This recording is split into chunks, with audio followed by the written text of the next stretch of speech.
I entered the apartment to see 4 sets of eyes gawping at me.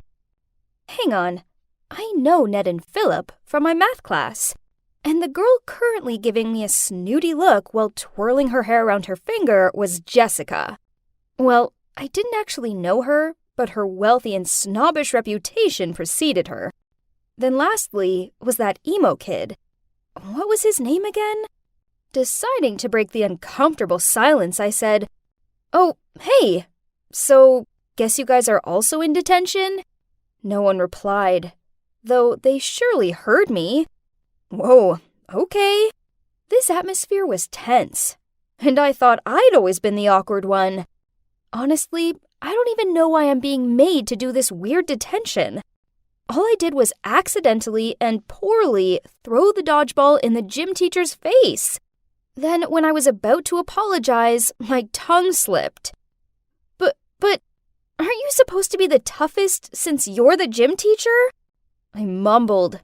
Naturally, she was livid, so I ended up in the principal's office, and he handed me a piece of paper with an apartment address on it and said, "Go here for your detention. You'll stay here until you've learned your lesson." Huh? What type of unspecific instructions were those? Before I could ask him any more, he shooed me out of his office. Now, here I am in this random apartment with these untalkative kids. As I looked at them, I couldn't help but wonder what they'd done to end up here, especially when Ned was an excellent student. Did he make the wrong move in the chess club or something? We continued the whole staring at each other in silence routine. But then the door burst open and stormed in Gwen, our school's resident carefree tomboy. She sneered out, "Good evening, babies." Great! Now I was stuck sharing a living space with a girl renowned for playing pranks such as toilet papering the principal's car and filling the biology lab with live frogs. But seriously, how were we at her truancy level? Let's see who we have here. Gwen rubbed her hands as she walked around and stared at us. Princess Jessica? Oof, how come? She raised an eyebrow and grinned sarcastically. Just sit down and shut up. Gwen gave him a dirty look. This isn't basketball. You're not the captain here, jock. Then she squared up to him. Ned turned pale. Jessica rolled her eyes, and the emo boy, well, he was busy sketching something and clearly chose to ignore our existence. We'd only been here for less than an hour, and the last thing we needed was a fist fight, so I stepped in between them. Pulling a wry face, Gwen said, "What's this? Little Miss Friendly?" Look, we're all stuck here and we don't know for how long, so let's at least try to be civil. Let's try talking it out. So, I'm Ashley, and I'm here because of a misunderstanding with a gym teacher and a dodgeball. Geez, nobody cares. I can't believe I have to be here with these people. Jessica stood up and left. Pff, I'm with Miss Popular on this one. Ned sneered before he also left. And the emo boy, too. Then Gwen rasped and disappeared. There was only Philip and me left in the room. He was meant to be handsome and stuff, but looking at him now, I didn't think so.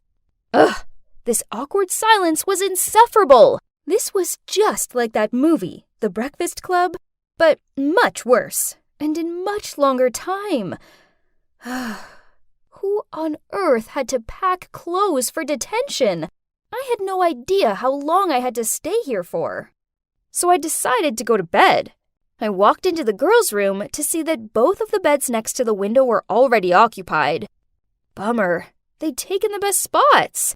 I reluctantly got into the only bed left and hoped that tomorrow wouldn't suck as much as today had. The next morning, I woke up to yelling. Huh? I rubbed my eyes and yawned. It was still far too early. I went out into the corridor to see what was going on and saw Jessica and Ned arguing over the apartment's only bathroom. Jessica wanted to apply her makeup, while Ned really needed to go. Then Philip watched on and butted in on occasion to say something dumb. Why don't you use some of your nerdy mathematics to solve your problem? The only reason you need to spend so long applying makeup is because you're ugly.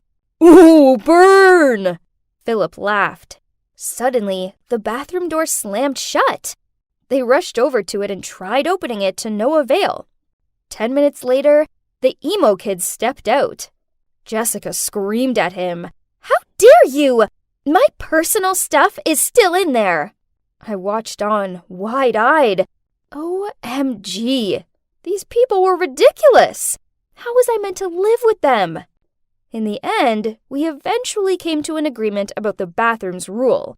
It was first come, first serve, but each of us could only have the throne for a max 15 minutes.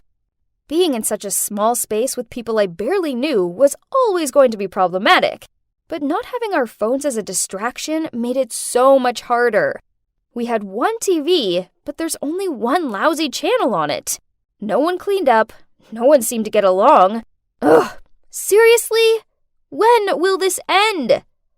All of the constant dirt and arguing was driving me nuts. But then the final straw was this one time when I was washing my face, the cleansing foam accidentally got into my eyes to wipe it out. But to my horror, when I opened my eyes, so I quickly reached for a towel, I saw myself holding someone's sock instead. Yuck! After that, I gathered everyone and threw the sock onto the floor and said, "We need to sort out order, as I can't live like this anymore. It's gross." Jessica snorted. "Who are you to boss around? No one cares what you think." Before I even had a chance to say anything back, Ned piped in that Jessica was just a dumb rich girl who never lifted a finger. Then Gwen jumped up to her feet and started shouting for no reason. Philip gave me this smirky know-it-all look that made me want to scream. Then he actually lobbed a basketball at me, which almost took my head off. Then, ignoring the others, I started shouting at him. The only one who stayed quiet was the emo boy. "You aren't even that pretty. In fact, I've seen more attractive slugs," I heard Ned say to Jessica. That was a bit much, wasn't it?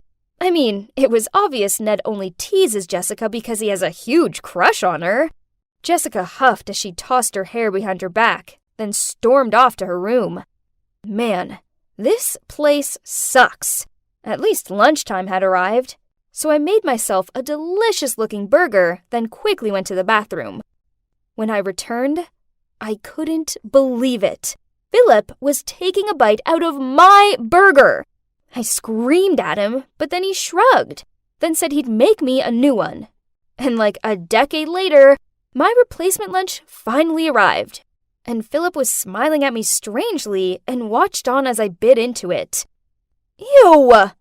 I lifted up the top of the bun to see a raw piece of beetroot. Ugh. I was so fed up with everyone that I went to bed super early that night.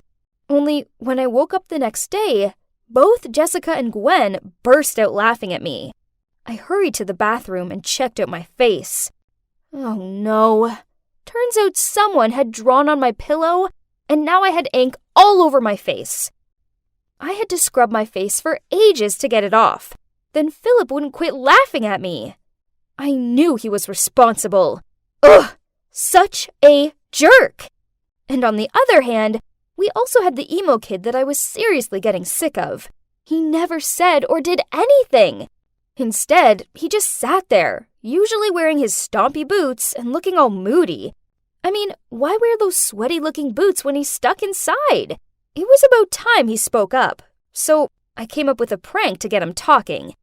When the emo kid was in the shower, Ned and I filled his beloved boots with mayo. A little later, I heard some loud thump.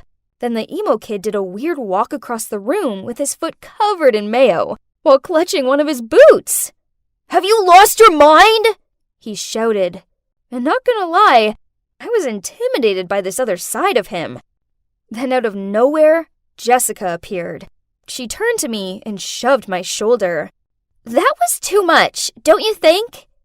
"Oh, no, you didn't. I wasn't gonna let someone like her speak to me like that and get away with it." So I struck a defensive pose and glared at her. We ended up in a stare-off when suddenly I felt arms pulling me back. It was Philip.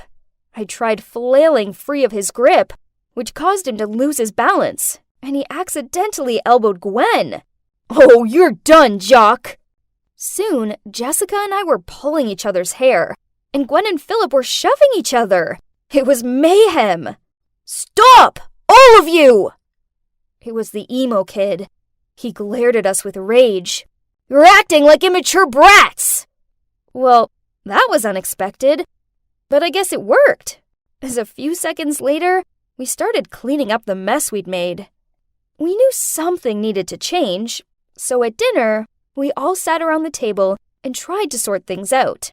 The others were all staring down at their food and not talking, so I decided to go first. So, I'm here because I don't always react well to certain situations. I don't know, I guess I find it hard to make friends. I trailed off. Then Ned spoke up. The only word my mom seems to know nowadays is study, study, study. I feel like all I am to her is a grade.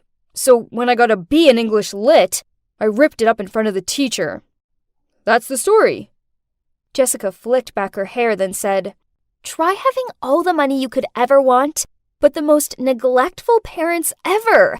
I bet they still haven't noticed that I've been stuck here with you losers for days now, just because I told some girl her skirt was hideous. I was doing her a favor. Poof. Then Philip blurted out, My father wanted me to be strong and manly just like him. I don't want to be like him, but I'm worried I will be, and that I won't be able to do anything about it. So I skipped basketball practice, got into an argument with Coach and my dad, and now I'm in the weirdest detention ever. Gwen sneered. Least your dad's around. Mine does month-long disappearing acts. And my mom's dead. Oh, and I'm here because I put paint in some clown's locker. Serves them right for bad-mouthing me. Her words were followed by an intense silence. Awkward. But I felt like I understood everyone a little better now. Oh, but hang on. The emo kid hadn't said anything. Hey, you. I looked at him. So, what's your story? He shrugged, and I didn't think he was going to talk, but then in a quiet voice he said, I'm Stan. I never knew my dad. My mom isn't around, so I live with my grandparents. I'm here because I ignored the principal, but only because I had earphones in. Oh, I muttered out. Look, I'm sorry about your boots. I'll help you clean them if you like. Stan nodded. Jessica was right. I had been a bit harsh on him. Then Ned gave this awkward smile and said, Jessica, I know I've been a jerk to you, but it's only because I like you. Jessica didn't do so much as flinch. She still kept studying her nails. Probably because having boys smitten over her was already a part of her daily routine. Well, I might like someone too. Phil stretched his arms behind his chair. I guess I like winding her up. He looked directly at me. I felt myself blushing, and I had this weird fluttering feeling in my stomach. But why? My heart started racing. Now what was I meant